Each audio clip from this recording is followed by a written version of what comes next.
بسم اللہ الرحمن الرحیم۔ السلام علیکم ورحمۃ اللہ وبرکاتہ۔ یہ درس نمبر 1824 ہے اور آج سورہ مومن کی 2 آیتوں کی تلاوت و تشریح کی جائے گی، آیت نمبر 49 اور 50، 49 and 50۔ چلیے سب سے پہلے ہم ان 2 آیتوں کی تلاوت کرتے ہیں، لفظی ترجمے اور ترجمے کے بعد تشریح کرتے ہیں۔ اعوذ باللہ من الشیطان الرجیم، بسم اللہ الرحمن الرحیم۔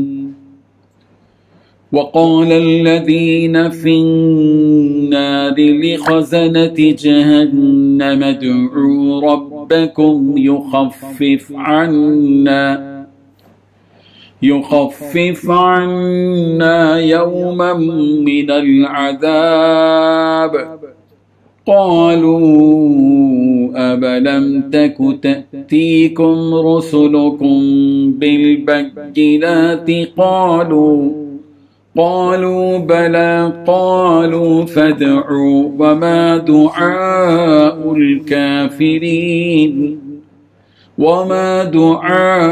الكافرين إلا في ضلال۔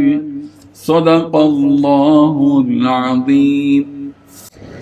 لفظی ترجمہ یوں ہے، وقال اور کہیں گے، الذین وہ لوگ جو فی النار آگ میں ہوں گے، لخزنۃ جہنم دربان جہنم سے، ادعو تم دعا کرو، ربکم اپنے رب سے، یخفف وہ ہلکا کر دے، عنا ہم سے، یومن ایک دن، من العذاب کچھ عذاب، قالوا وہ کہیں گے، اولم تک تأتیکم کیا نہیں تھے آتے تمہارے پاس، رسولکم تمہارے رسول، بالبینات واضح دلائل کے ساتھ، قالوا وہ کہیں گے بلا کیوں نہیں، قالوا وہ کہیں گے فادعوا تو تم دعا کرو، وما دعاء الکافرین اور کافروں کی دعا نہیں ہوگی، الا مگر فی ضلال تباہی میں۔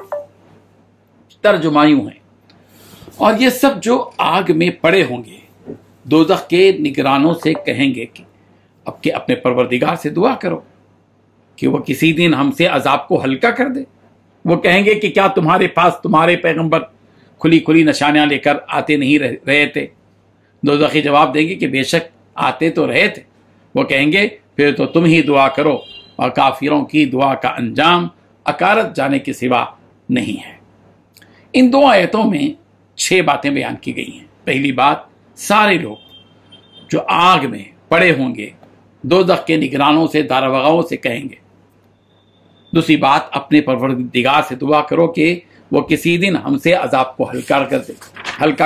تیسری بات، وہ کہیں گے کہ کیا تمہارے پاس تمہارے پیغمبر کھلی کھلی نشانیاں لے کر نہیں آتے رہے تھے؟ چوتھی بات، دوزخی لوگ کہیں گے کہ بے شک آتے تو رہے تھے۔ پانچویں بات، تب وہ نگران کہیں گے کہ پھر تو تم ہی دعا کرو۔ چھٹی بات، کافروں کی دعا کا انجام بالکل بیکار ہی جائے گا۔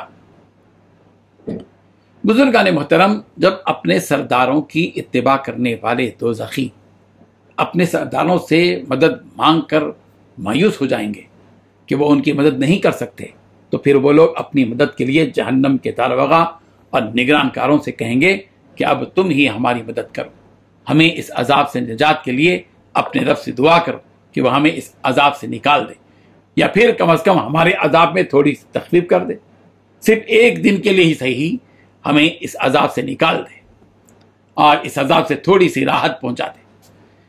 ان دوزخیوں کی یہ باتیں سن کر دوزخ کے نگران کار جو داروغہ ہوں گے وہ کہیں گے کہ پہلے ہمیں یہ بتاؤ کہ کیا تمہارے پاس تمہارے نبی نہیں آئے تھے، رسول نہیں آئے تھے، جنہوں نے تمہیں یہ نہیں بتایا کہ اگر تم نے اللہ کو ایک معبود نہیں مانا اور اس غلط راستے پر چلے تو تمہیں یہ سزا ملے گی، اور تمہارے سامنے کھلی کھلی نشانیاں اس کے وجود پر پیش نہیں کی گی۔ سورہ زمر کی آیت نمبر 71 میں بھی اسی قسم کا مضمون ہے۔ الم یأتکم رسول منکم یتلون علیکم آیات ربکم وینذرونکم لقاء یومکم ھذا، کہ کیا تمہارے پاس تمہیں میں رسول نہیں آئے جو تمہیں اللہ کی آیتیں پڑھ کر سناتے ہوں اور تمہیں اس دن کی ملاقات سے ڈراتے ہو؟ ان نگران کاروں کا یہ سوال سن کر یہ سارے جہنمی جواب دیں گے کہ ہاں کیوں نہیں، وہ آئے تھے، اور انہوں نے ہمیں وہ سب کچھ بتلایا بھی تھا مگر ہم انہیں جھٹلاتے رہے۔ پھر ان کی یہ باتیں سن کر نگران کار کہیں گے کہ پھر تو ہم اس معاملے میں اب کچھ نہیں کر سکتے، اب تم ہی اپنی نجات کے لیے اپنے رب سے دعا مانگ لو۔ لیکن اب تمہاری دعا مانگنے کا بھی کوئی فائدہ نہیں، کیونکہ تم نے تو دنیا میں اللہ اور اس کے رسول کو جھٹلا دیا، ایمان کے بدلے کفر کو اپنا لیا، ہدایت کو چھوڑ کر گمراہی کو چن لیا۔ اب تمہاری دعائیں بھی تمہارے کچھ کام نہ آئے گی، سب کی سب بیکار چلی جائے گی۔ دنیا میں تم اپنے رب کو بھول بیٹھے تھے، آج تمہارا پروردگار تمہیں بھولا ہوا ہے۔ نسوا اللہ فنسیہم، انہوں نے اللہ کو بھلا دیا تو اللہ نے بھی انہیں بھلا دیا۔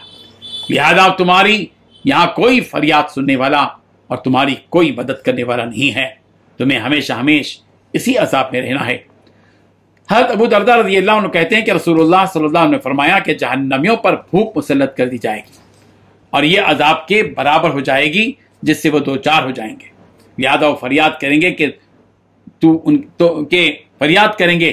ان کی فریاد رسی، یعنی ان کی جو فریاد رسی ہے زری خاردار پودا کھانے کے لیے دیا جائے گا۔ جب وہ فریاد رسی کریں گے کہ ہمیں بھوک لگی ہے کھانے کو دو، تو ان کو کھانے کے لیے خاردار کانٹے دار درخت دیا جائے گا جو نہ انہیں موٹا کرے گا اور نہ ہی ان کی بھوک کو ختم کرے گا۔ پھر وہ دوبارہ کھانے کی فریاد کریں گے تو ان کی فریاد رسی گلے میں اٹکنے والے کھانے سے کی جائے گی۔ پھر وہ یاد کریں گے کہ دنیا میں اٹکے ہوئے نوالے کو پانی کے ذریعے نکلتے تھے، چنانچہ وہ پانی کی فریاد کریں گے اور ان کی فریاد رسی حمیم جہنم کے مواد سے کی جائے گی جو لوہے کے برتنوں میں دیا جائے گا۔ جب مواد ان کے چہروں سے قریب ہوگا تو ان کے چہروں کو بھون ڈالے گا، اور جب ان کے پیٹ میں جائے گا تو ان کے پیٹ کے اندر جو کچھ ہے اسے کاٹ ڈالے گا۔ وہ کہیں گے جہنم کے دروازہ کو بلاؤ، دروازہ کہیں گے کیا تمہارے پاس رسول روشن دلائل کے ساتھ نہیں آئے تھے؟ وہ کہیں گے کیوں نہیں؟ دروازہ کہیں گے پکارتے رہو، کافروں کی پکار بیکار ہی جائے گی۔ آپ صلی اللہ علیہ وسلم نے فرمایا جہنم میں کہیں گے مالک کو بلاؤ، اور کہیں گے اے مالک چاہیے کہ تیرا رب ہمارا فیصلہ کر دے، ہمیں موت دے دے۔ آپ صلی اللہ علیہ وسلم نے فرمایا ان کو مالک جواب دے گا کہ تم لوگ ہمیشہ کے لیے اسی میں رہنے والے ہو۔ اللہ تبارک و تعالیٰ دوزخ کے عذاب سے ہم سب کی حفاظت فرمائے۔ وآخر دعوانا ان الحمد للہ رب العالمین۔